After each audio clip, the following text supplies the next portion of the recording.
You are addicted to suffering, not to pain itself, but to the emotional charge that keeps you feeling alive.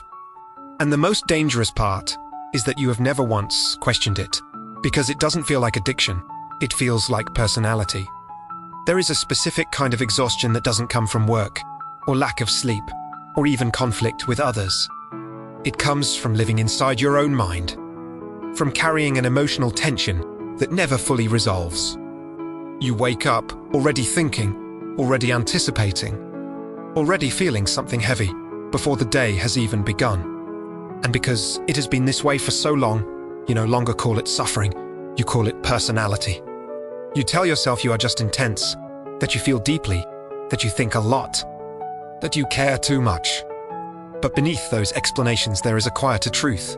You are tired of carrying so much emotional charge. Tired of replaying conversations.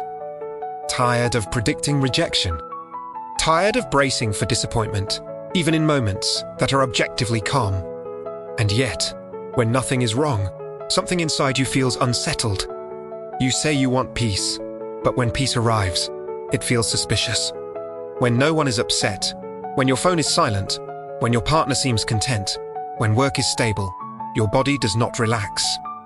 It scans, it searches, it waits, as if danger has simply not revealed itself yet. As if silence is only the pause before impact. This is the emotional pain you rarely articulate, the inability to inhabit safety without preparing for its collapse, the inability to experience love without anticipating its withdrawal, the inability to rest without imagining what could go wrong. It is not dramatic on the outside, but internally, it is relentless. And somewhere in this repetition, a question begins to form, not a loud one, not a rebellious one, just a quiet curiosity. What if this constant emotional activation is not just sensitivity? What if it is something else entirely? Curiosity does not arrive as a solution. It arrives as discomfort with the familiar. You begin to notice the pattern. The way you create arguments in your head before they exist. The way you feel a surge of energy when something goes wrong. The strange aliveness that appears in the middle of conflict. And the subtle emptiness that appears when everything is stable. You start to observe how often your mind searches for problems, how quickly you interpret neutral situations as personal, how intensely you analyze a simple delay in response, a slight change in tone, a harmless comment. It is not that you want to suffer, it is that your system seems calibrated for vigilance. Then a more unsettling curiosity appears. Why does chaos feel familiar? Why does emotional turbulence feel like home? Why does calm feel foreign? The question is uncomfortable because it implies participation. It implies that you are not only a victim of emotional instability, you may be sustaining it. This is the turning point. Not because you suddenly understand everything, but because you begin to suspect that the suffering has structure, that it follows a pattern, that it may even serve a function. And once you see that possibility, you cannot unsee it. Curiosity opens the door to depth. And depth rarely feels safe at first. No addiction begins as destruction. It begins as adaptation. At some point in your early life, emotional vigilance was necessary. Maybe love was unpredictable. Maybe attention came only when something was wrong. Maybe you had to anticipate moods to stay connected. You learned that safety depended on awareness. Your nervous system adapted beautifully. It learned to detect subtle shifts. It learned to prepare before conflict escalated. It learned to read between the lines. Hyperattunement became intelligence. Anxiety became strategy. Emotional scanning became protection. But protection, when repeated over years, becomes identity. You stopped seeing it as a response and began seeing it as who you are. I am just someone who thinks a lot. I am just someone who feels deeply. I am just someone who doesn't relax easily. These statements conceal a deeper truth. You are someone who learned that calm could not be trusted. Over time, the state of emotional activation itself became familiar. The rush of analyzing, the surge of confronting, the intensity of resolving. These states release energy. They create movement. They make you feel engaged, necessary, alive. And slowly, without noticing, your system begins to depend on that activation. This is the invisible addiction, not to substances, not to external drama, but to internal emotional intensity, to the physiological charge of conflict, to the narrative of instability, to the constant rehearsal of threat. In depth psychology, there is a concept that helps illuminate this pattern, the emotional complex. A complex forms around a core wound and gathers experiences that confirm it. It becomes a gravitational center inside the psyche, pulling perception toward itself. If your early experience involved unpredictability or emotional withdrawal, a complex may have formed around abandonment or insufficiency. That complex does not disappear with adulthood. It waits, it scans, it interprets. It filters reality through its original fear. So when someone is quiet, the complex whispers. They are pulling away. When someone is busy, it says, "You are not important," when a plan changes. It says, "You are losing control. The intensity of your reaction does not match the present moment." It matches the original wound. The addiction emerges here. Because when the complex is activated, it produces emotional intensity, and that intensity feels meaningful. It confirms your internal narrative.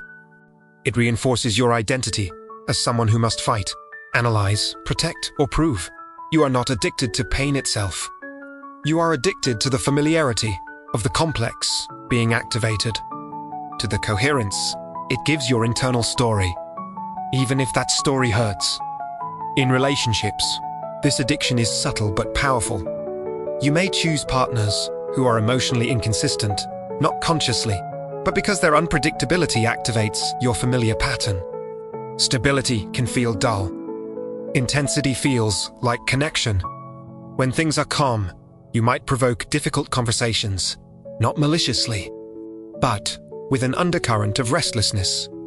You need reassurance, but reassurance never fully satisfies. Because the issue is not the other person's behavior.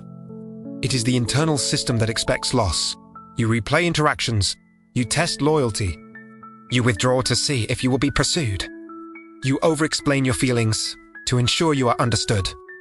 Each behavior seems rational in isolation, but together they maintain the cycle of activation. Ironically, the more someone offers steady love, the more uncomfortable you may feel, because steady love does not activate the complex. And without activation, you feel empty, uncertain, undefined. The tragedy is that you might interpret healthy love as lack of passion, when in reality, it is the absence of your addiction being fed. This pattern does not limit itself to intimacy. At work, you may procrastinate until pressure builds, because the surge of urgency feels familiar. Calm productivity feels strangely unsatisfying. You overwork to avoid feeling unworthy, or oscillate between intense effort and complete exhaustion. Your identity becomes intertwined with struggle. You see yourself as someone capable of handling crises, and that may be true. But you rarely allow yourself to experience a life that does not require constant resilience. Because without something to fight, who are you? There is a shadow dimension to this addiction, a part of you that benefits from remaining in struggle, not because you enjoy pain, but because pain organizes your internal world. It provides structure. It keeps you from facing a deeper emptiness. If the drama stopped, you might have to confront grief. The grief of not receiving what you needed, the grief of adapting too early, the grief of becoming strong before you felt safe. That grief has weight, and the addiction to intensity distracts you from it. The shadow also contains anger. Anger at having to be hyper-aware. Anger at never fully resting. Anger at being the one who holds everything together. But anger is risky, so it gets redirected internalises into more movement. Remaining addicted to activation prevents you from descending into these darker layers. It keeps everything moving, everything urgent, everything unresolved. Estiu alive. But the cost is that you never truly integrate the parts of you that were left behind. Living in constant emotional activation exhausts the nervous system. Your body carries tension you barely notice anymore. Your sleep is shallow. Your breathing is restricted. You live slightly above baseline calm, almost all the time. Relationships strain under repeated testing. Partners feel evaluated rather than trusted. Friends feel drawn into emotional intensity they did not initiate. You may feel misunderstood, but rarely do you consider how relentless your internal state can be for others. Creativity diminishes. Joy narrows. Simple experiences feel insufficient. You require depth, but depth becomes confused with heaviness. Lightness feels superficial, so you avoid it. Yet your system longs for relief. Most painfully, you begin to believe this is just who you are. That you are someone destined for intensity. Someone who cannot relax. Someone whose life will always carry dramatic undertones. That belief seals the addiction in place. Because if this is identity, there is nothing to question. Letting go of this addiction does not feel like liberation at first. It feels like loss. If you stop scanning for threat, you fear you will be blindsided. If you stop analyzing, you fear you will miss something important. If you stop creating intensity, you fear your relationships will fade. But beneath these fears is a more existential one. Without struggle, you do not know yourself. You do not know how to exist without emotional turbulence organizing your day. Calm feels like standing in an unfamiliar landscape without a map. There is also loyalty to the version of you that survived. The hypervigilant child, the perceptive teenager, the resilient adult. To let go of the addiction feels like betraying the strategy that kept you connected and safe, and so you oscillate. Part of you longs for peace, part of you resists it. You move towards stability and then unconsciously disrupt it. Not because you are self-destructive, but because you are identity protective. Transformation requires mourning who you have been. There is a deeper center in you that is not addicted to intensity. A part that can observe the activation without being consumed by it. This is the beginning of individuation, the recognition that you are not your complex, not your vigilance, not your addiction to emotional charge. The work is subtle. It begins with noticing the surge without acting on it, feeling the urge to create conflict and pausing, feeling the anxiety of calm and staying, letting your body learn that nothing catastrophic happens when you do not react. You begin to differentiate intensity from intimacy, drama from depth, activation from aliveness. You discover that genuine presence is quieter than you imagined, less explosive, more spacious. At first, this spaciousness feels empty. Then, slowly, it feels like relief. A relief that does not come from solving a problem, but from not needing one. A relief that allows grief to surface, anger to be acknowledged, and rest to become possible. The invisible addiction loses power not because you fight it, but because you finally understand it. You honor why it formed, you recognize how it protected you, and you gently choose, perhaps for the first time, not to let it run your life anymore. Peace is not the absence of feeling. It is the presence of something deeper than fear, and you have always been capable of it. You just forgot. If this resonated with you, stay here. This channel is for people who see too much and are learning how to live with it.